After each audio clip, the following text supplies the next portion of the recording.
Hello, everybody. We're going to actually share with you our story, Genesis chapter, Anna's and I's story about how we came together. And this is probably the best way to do it. That we're both off camera, you can only just hear our voices, and we hope you enjoy the bush picture in front of us. We're sitting somewhere at a McDonald's, and in between our traveling, and we decided to do it this way to see if this will work. And hopefully you guys are blessed by hearing the story. So I'm here, Anna's here. Hello. So we're going to go ahead and go to Genesis chapter 2 to set the story up. And as we do so, we'll go back and forth in the story of how God brought us together. So, but it begins in Genesis. Interesting that the word Genesis means beginnings. So we'll go back to the beginnings to see how God developed us. Genesis chapter 2, beginning in verse 18. Then the Lord God said, "It is not good for the man to be alone. I will make him a helper suitable for him."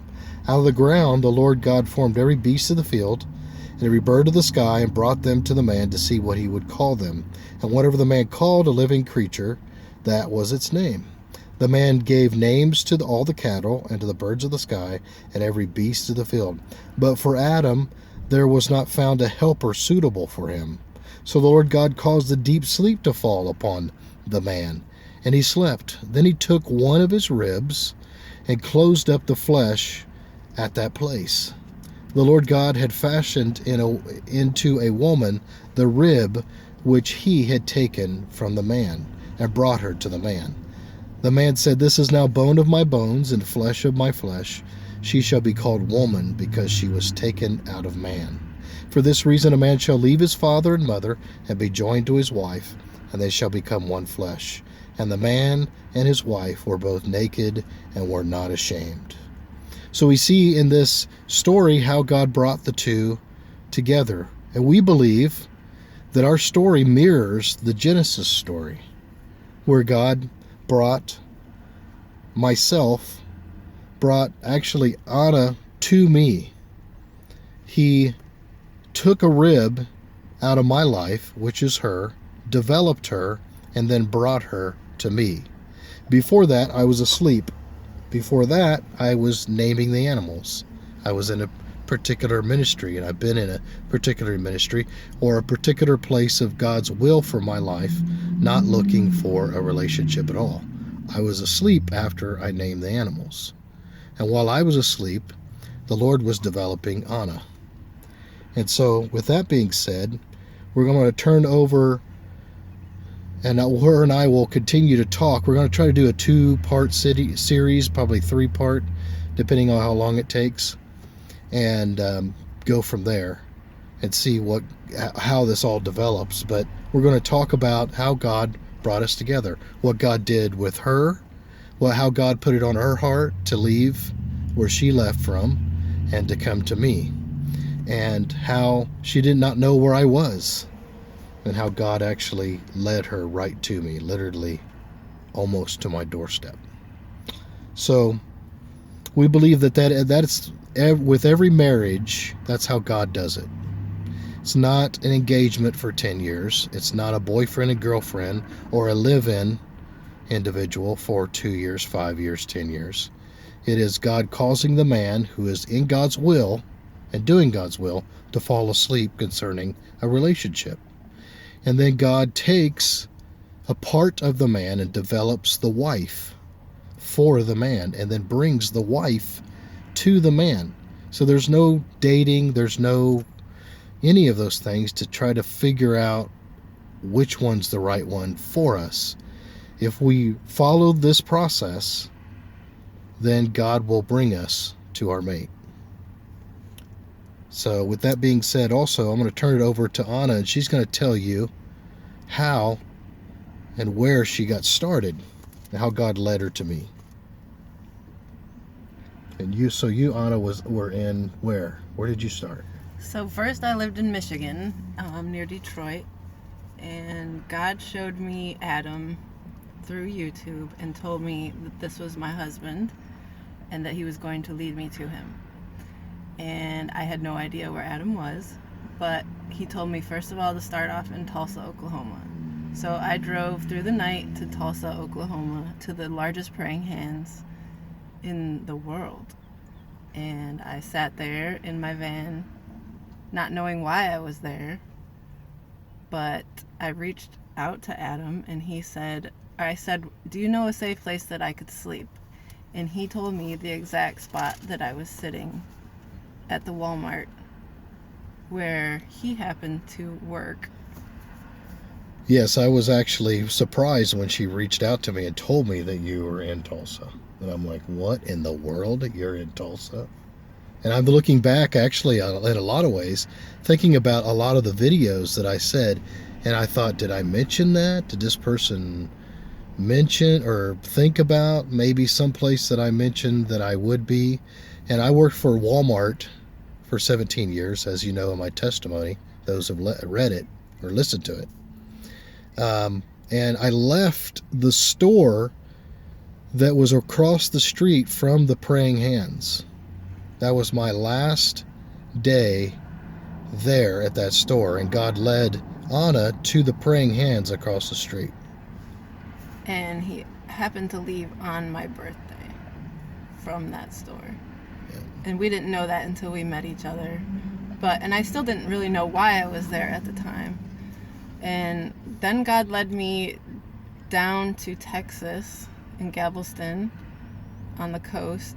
And then he had me go to a place called Padre Island, which is Father's Island in English. And I sat on Padre Island and seeked the Lord and asked him what was going on. And I didn't know if Adam maybe lived in Texas. I had no idea why I was there. But this was the developing stage where he was developing me into the rib.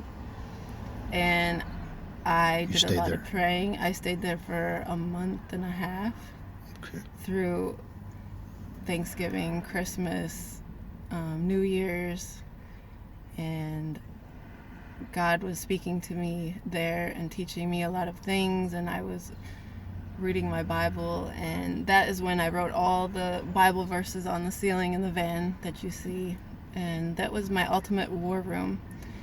And I asked God, where do I go next? And I didn't see Adam in Texas, and so God said, you have to go to California. Well, from Texas to California was a 19-and-a-half-hour drive, and I was questioning the Lord, but he said, you need to go, and you need to go now. It was in the middle of the night, and I knew that I had to go at night because of the traffic. So I started driving 19-and-a-half hours, and I drove straight through and ended up in Joshua Tree, California. Now, that whole time, the only time that you contacted me was in Tulsa. And so now, 2 months have passed.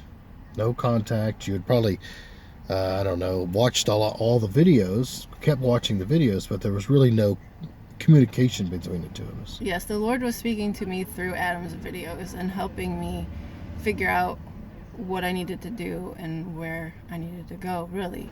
He was speaking through Adam's voice to me, and I had no idea that he lived in California, but the Lord led me to Joshua Tree, California, to BLM land, because I'm living in my van at this point and trying to find places to park. And so he led me to there, where I was basically a homeless camp for a bunch of people, and I got to meet them, and the Lord did a lot of work there. Ministered to a lot of people, told them my story and my testimony.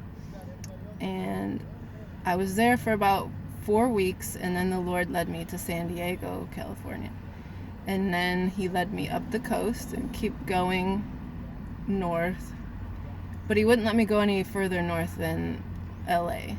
And he kept having me do circles around where Adam had lived and where he had grown up, where all these places that I didn't realize until after I met Adam why I was there. But the Lord told me that I was going to meet him there, and I was going to meet him at a Walmart.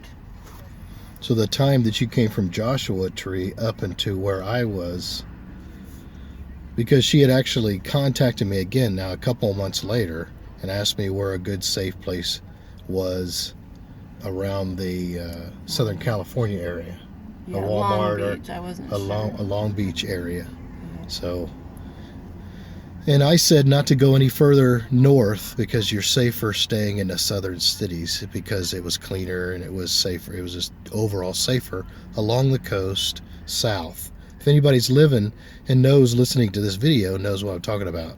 You have, you know, of course, Huntington Beach, Newport, Laguna, Corona del Mar, all the very nice cities, and they are very well kept and safer than some areas in LA County, especially along the beaches. And meanwhile, through all this, the Lord wouldn't allow me to reach out to Adam. I was only allowed once to ask him where I could sleep if he knew, and I never asked him where he was or anything like that. There's no development of a relationship either through those emails. There are because all she could do is email me because I don't have a phone anyway, and the email was the email everybody uses that's on the YouTube channel. And so she was asking me the second time where it would be a safe place to sleep. And when she did that, she was 10 minutes from me. So she went from the message that I got from her before was the last place, that area that I worked, and the area that I spent many years actually in Oklahoma, and to now the second conversation, she's 10 minutes from me. And so my mind is thinking, okay, what's going on here?